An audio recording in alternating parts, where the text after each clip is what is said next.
Hi, everybody. Welcome back to CMN 201. This is for our class for Wednesday, the 21st of April, where we are talking about the Blair Witch Project, and we are also talking about 28 Days Later, or at least we're viewing 28 Days Later. So, the Blair Witch Project, which was the film that I had assigned last class to represent the 1990s, helped to start the found footage movement. Is a very kind of meta technique that we're watching a movie about a movie. And we talked a little bit about this when we were talking about Night of the Living Dead, with the reference to Johnny saying, they're coming to get you, Barbara. And that was a very meta moment where they were basically mocking or drawing attention to the idea that what we were watching is a movie. It was method acting for these actors, and in many ways it was a rather unique way to do what they were calling a faux documentary or a mockumentary, in that the actors had a bare bones idea of script, but basically the actors were put into the woods and they were given very little food, though they were given water, and at night the producers would make odd noises and try to scare the actors as they were sleeping in their tents in order to get authentic performances. And that's exactly what they got. I think there is an incredible sense of realism to this. And in some ways, the Blair Witch Project is very similar to what we saw with slasher films, such as Halloween, where you need to isolate the characters and eliminate them by some sort of a dehumanizing force. It's a very common technique. But I think with Halloween, what we saw is that the dehumanizing force was the focus. And while many audiences are puzzled over whether or not the Blair Witch actually existed or not, this is really less about the Blair Witch, and it's more about the individuals who go to seek out the Blair Witch. It reminds me very much of Night of the Living Dead and George Romero, where he talks about that the zombies are basically just a vehicle to see how the survivors interact, or perhaps better said, don't interact with one another, and become so quickly dehumanized in their attempt to survive that they are the real monsters. The shaky camera technique created lots of physical audience discomfort, and part of that was to mimic the character discomfort. I can say I first saw this film in the movie theater, and I very nearly got sick. I tend to suffer from motion sickness, so it was not necessarily an easy viewing. It never is an easy viewing for me, because of that shaky camera. And again, they're trying to, as much as possible, disorient and discomfort the audience in the way that the actors would have been disoriented, or the characters would have been disoriented and uncomfortable. It was an independent movie, though we've seen other independent movies before. George Romero's Night of the Living Dead is a great example of that. Um, and it was on a shoestring budget. We've seen other movies on a shoestring budget, but this is probably the most shoestring of shoestring budgets. It was $60,000, where basically the directors, they pooled their money together. They took out cash advances from their credit cards. Not that I'm encouraging you to do such a thing, though I can say that the profit margin was huge. The film has made over $250 million. And it was a genius in terms of marketing. This would have been the very early days of the internet. They created a website for it, www.blairwitch.com, where you would have newsreel footage and interviews of the three rural filmmakers who were shooting a film on an urban legend. It looked so realistic that many audience members had seen the website prior to the film and believed that there was indeed a Blair Witch, and there were filmmakers who were killed, and that this was real footage. There was even a documentary on the Sci-Fi Channel entitled The Curse of the Blair Witch, and that came out in 1999. Before the movie's release. And then lastly, in the Internet Movie Database, it actually listed the actors as deceased, again, to give that sense of reality.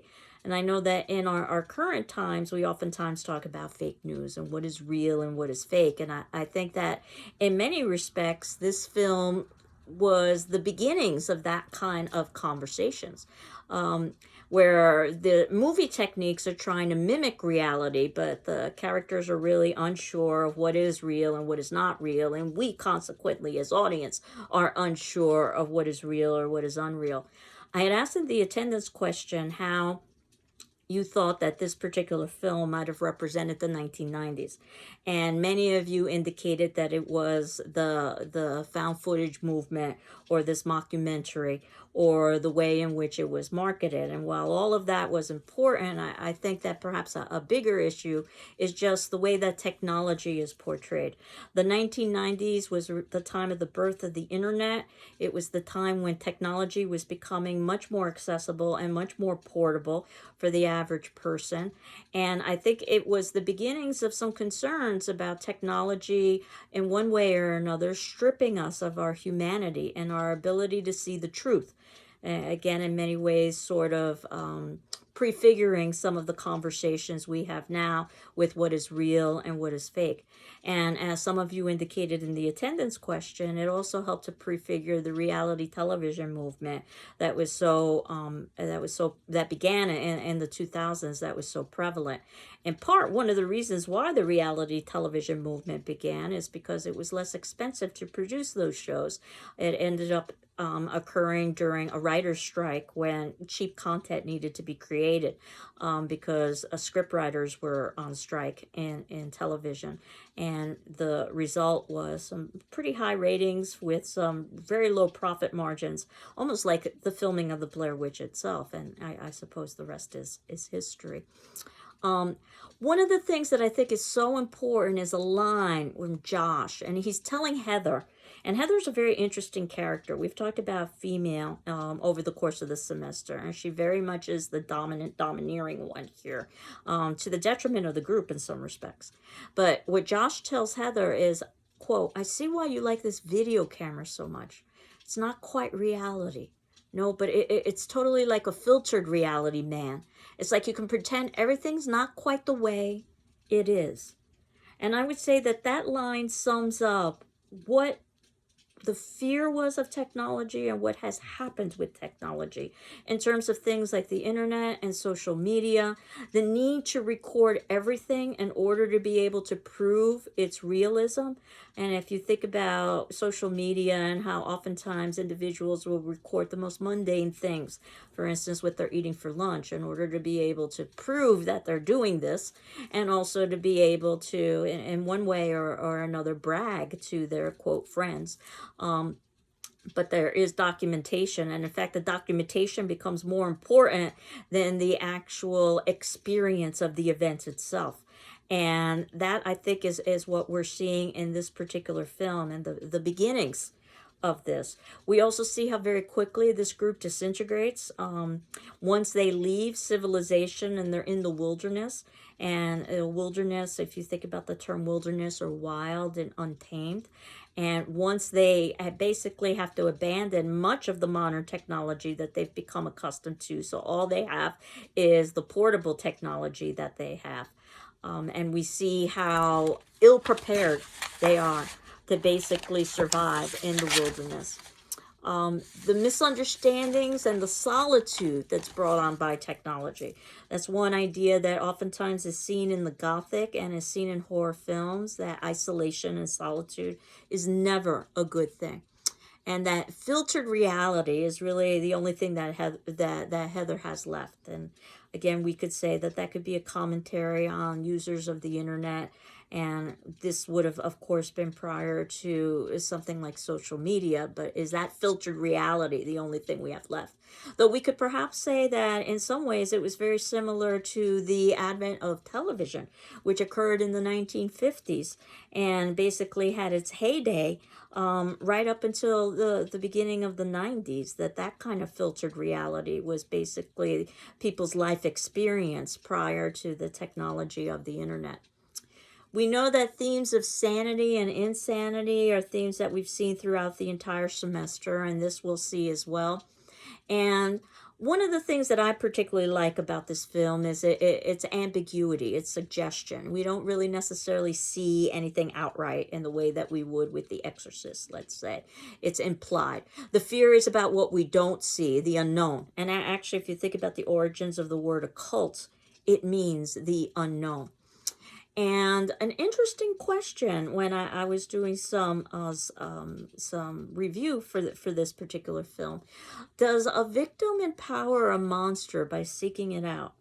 Does a victim empower a monster by seeking it out? That would be something that we could perhaps question for all of the films that we've seen thus far. But as you know, I wanted to show a film from the 2000s, and the film that I had selected from the 2000s is 28 Days Later. And this film happens to be, I guess, an homage to the zombie genre, much like Romero helped to create the zombie genre. Danny Boyle tried to modernize it. Now, George Romero says that 28 Days Later is not a zombie film because these are not reanimated corpses from death, but instead it happens to be about a virus, a rage virus, and the symbolism here is pretty obvious that rage is infectious, and that basically what we see is a kind of post-apocalyptic world as this virus ravages society. Now, it doesn't escape me that in our current time, with our current challenges with COVID-19, that there are a good number of eerie similarities.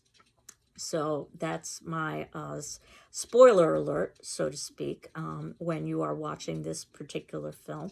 But what I have had students say over the last several semesters is that, well, one of the things this film has been able to do is to give them an appreciation of how bad how bad things could get and how that has not happened in our society. So I hope it's not an uncomfortable or a traumatic experience for you.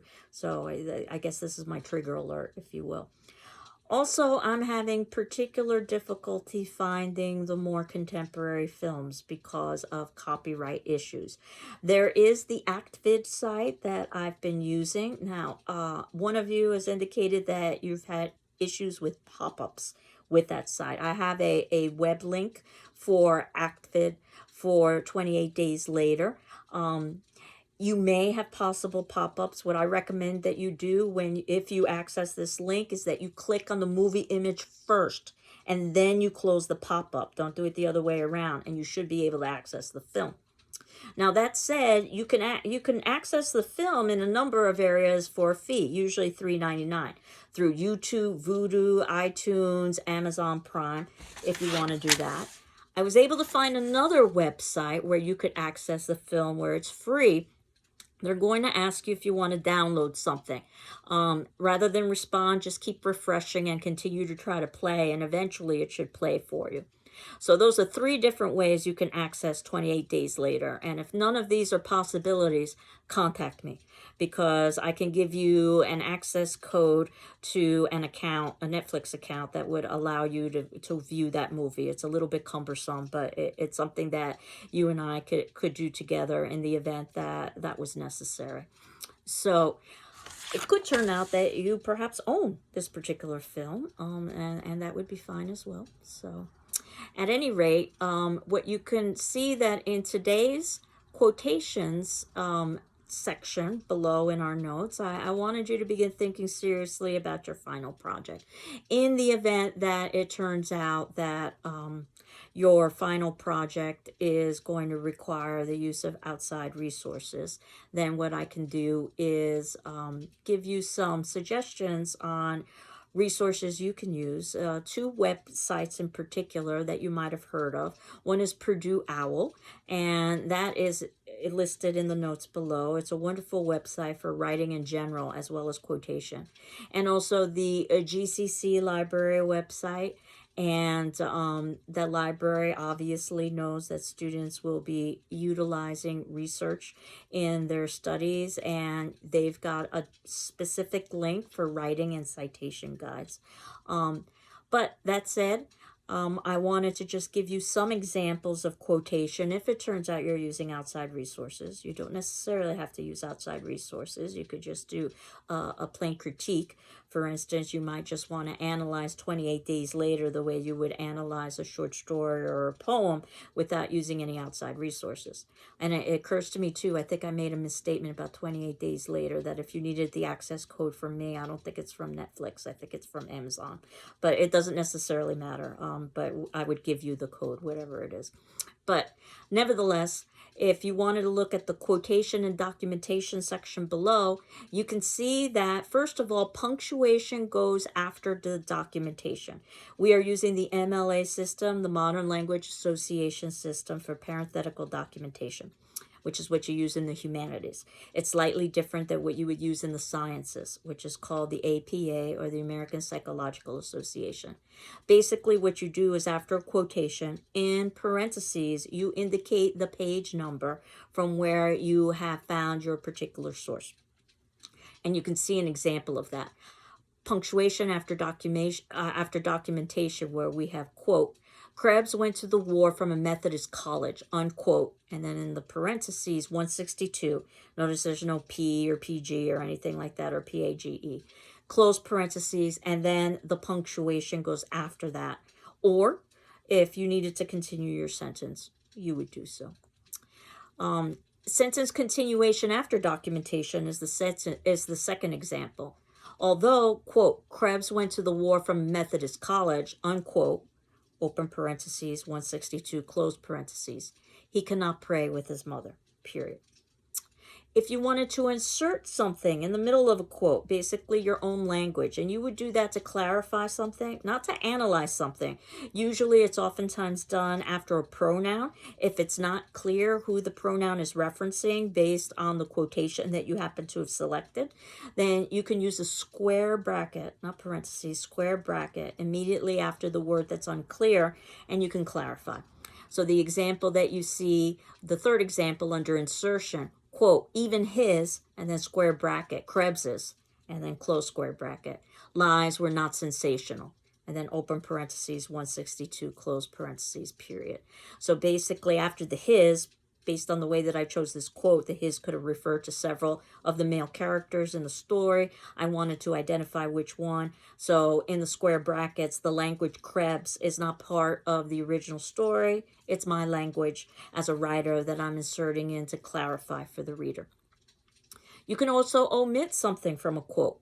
For instance, Krebs, quote, Krebs, comma, quote, during this time, was sleeping late in bed, unquote. That ... is known as an ellipsis, and if you ever see that, that basically means that a word or several words have been deleted in the middle of the quote. Not the beginning of the quote or the ending of the quote, because you get to decide where to begin and where to end your quote. And the assumption is that there's language that comes ahead of time and language that comes afterwards. But between your start and end point, if you decided to leave something out, that's when you would use the ellipsis, the 3 periods. And finally, if you are using multiple outside resources, you do need to have a works cited page. And that is a page at the ending of your paper that lists all of the works that you cited or quoted from in your particular paper. They're all listed in alphabetical order by author's last name. And there are specific guidelines for how you would list a book as opposed to a magazine article, as opposed to a website, and so forth and so on. And that's something that you can look up in either Purdue OWL or the GCC Library Writing and Citation Guides. So if it turns out that you aren't using any outside resources and you just are doing commentary of your own, then you do not need to have a works cited page. But certainly if you're using somebody else's scholarship or somebody else's analysis, then you would need to cite all of that. So it's one of the reasons why we use the parentheses within the actual body of the text itself, because we put the least amount of information necessary in the parentheses for the reader to identify where the information came from, and then the reader could turn to the ending of the paper and find that source based on author's last name, based on its arrangement in alphabetical order, and find all of the details such as the place of publication and the publisher. So what goes in the parentheses is generally the page number. If it's unclear as to what book you're referencing, then you would probably have to put in the parentheses the author's last name and the page number. If you've got multiple books by the same author, then you probably have to give part of the title and the author's last name and the page number. So you see that you just add additional pieces of information, but only if necessary in those body parentheses, that parenthetical documentation. And then you list once and only once in your works cited page all of the details about what to find. So again, in terms of 28 days later, Projected Fears talked a little bit, one of the texts from our class, that they thought the film would achieve a kind of cultural status, and it hasn't. I think it's a superb film. I'm not necessarily sure why it hasn't achieved that kind of status.